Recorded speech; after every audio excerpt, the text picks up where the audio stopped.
I would love to believe in the existence of God. There's just a single shred of evidence for the existence of God. I mean, anything at all, people, besides the entire universe.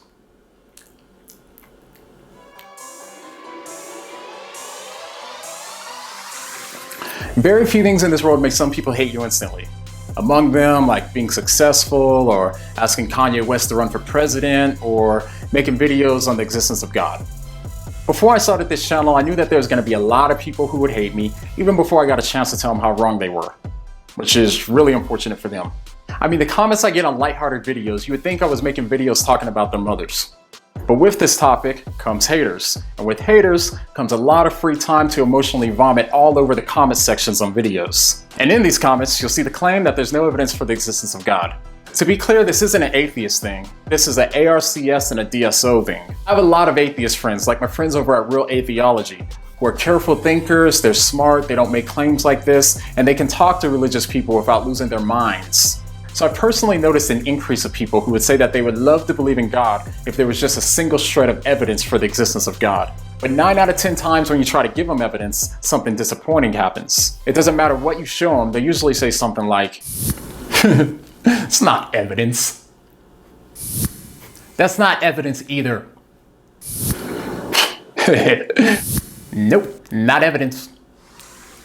And instead of asking them in advance what would count as evidence for the existence of God, those of us who don't value our time very much may follow this rabbit trail. We'll keep giving the person more and more evidence, only for them to just hand wave it all away and claim that it's no evidence at all. Now, there's a few reasons for this possible miscommunication here.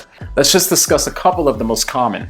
First, they seem to think that there's only one kind of evidence. Okay, so for the purposes of this video, the relevant part of this meme is at the very end, where it says, if you propose the existence of something, you must follow the scientific method in your defense of its existence. Otherwise, I have no reason to listen to you. Now, as this meme seems to imply, it's common for people to think that the only evidence available for the existence of God should be scientific or empirical evidence. And this is probably why they see scientists as some sort of authority on religion. It's because their basic understanding of what counts as evidence is flawed. So first, what is scientific evidence? It's typically evidence that we can verify and measure with our senses that's interpreted by results that are testable and repeatable. But scientific evidence isn't the only type of evidence that there is. So take forensics, for example. You can't measure testable and repeatable events in order to come to a verdict. You won't always have a photo. In trial, non-empirical evidence such as testimony can have serious weight, especially if you can link it with a motive, opportunity, and a means. So the first thing that we have to realize is that there's different types of evidence. And second, we have to ask, what type of God are these skeptics looking for? For one reason or another, they seem to picture God as some giant man with a long gray beard who's sitting on top of a mountain waiting to be discovered. As if you were able to line up all of the objects in the world, God would just be another one waiting to be discovered by scientists. But Christianity and none of the great monotheistic religions believe in a God like this. They all believe that God is spirit. God's not understood to be another object among the other objects in the world, but instead God's meant to be the grounding of everything that exists. So in other words, he's the author of the whole show. Now, science can and does provide evidence for a premise and an argument for the existence of God, but that's not what's going on here. Because asking for empirical proof of the existence of God when God is immaterial is fundamentally illogical. That's like asking for empirical proof of justice or human rights or something. You can't prove something like gay rights by appealing to the scientific method. It's a simple category mistake. Second, the worldview determines in advance what counts as evidence, excluding any possibility for there to be existence for the evidence of God. Another issue is that those who claim that they would love to believe in God, consciously or unconsciously, a lot of the time will set up a criteria that makes it impossible for there to be any evidence for the existence of God. So when my friend David Wood debated Michael Shermer, Shermer said that he would believe in God if there was evidence for the existence of God.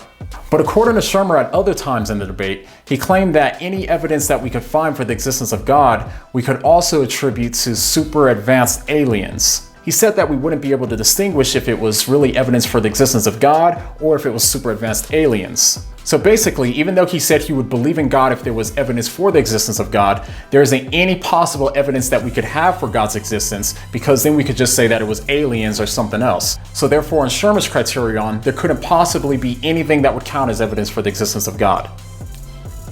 Dawkins says something similar, but instead of pointing to aliens, he points to science. He says that there's nothing beyond the natural and physical world, and that if something appears to lie beyond the natural world, We hope eventually to understand it and embrace it within the natural. So again, we have a criterion that rules out all evidence for the existence of God before you even give the evidence. The same logic you also find applied to miracles all the time. Now, I'm sure that the skeptic would agree that miracles are only possible if God exists, but because the skeptic will often assume that God doesn't exist in advance, then he'll say that miracles are impossible. He'll say that pretty much anything that appears to be a miracle can't be a miracle because it's impossible for miracles to happen. So again, we have a criterion that asks us to prove miracles, but then rules out any possible evidence for miracles in advance. Countless examples like this could be given. But I gotta ask, does this sound fair to you? Or does it sound more like cheating?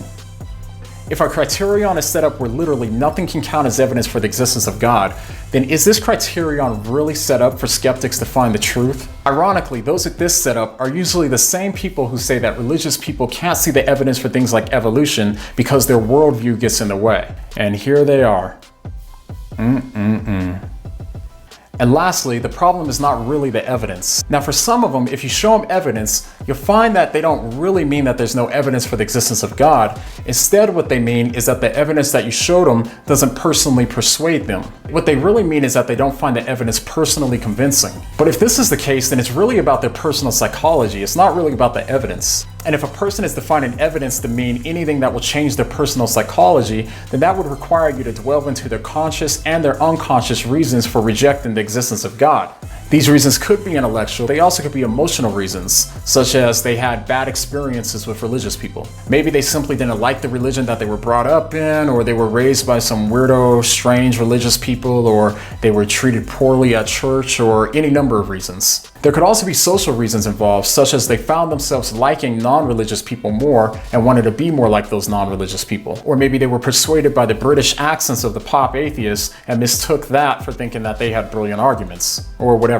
These are the kind of things that have influence on whether we choose to accept the existence of God or not. And the same logic applies to religious people. But as you can imagine, this can get very complex very, very quickly. So if there's things in their minds that they may not even be consciously aware of, then there's no possible way that you can maneuver through all of these things in order to get them to feel personally persuaded by the evidence. So, in conclusion, what do we do with this? Well, if you value your time, then I would suggest that you ask people up front what counts as evidence for the existence of God. Because in order for someone to claim that there's no evidence for something, they first have to say what the evidence would look like if the thing existed. To get an idea of what the evidence of God looks like, check out my video with Tim Stratton and also my other videos on this channel. So the next time someone says that there's no evidence for the existence of God and they only accept scientific evidence or they won't accept any evidence at all, what are you going to say?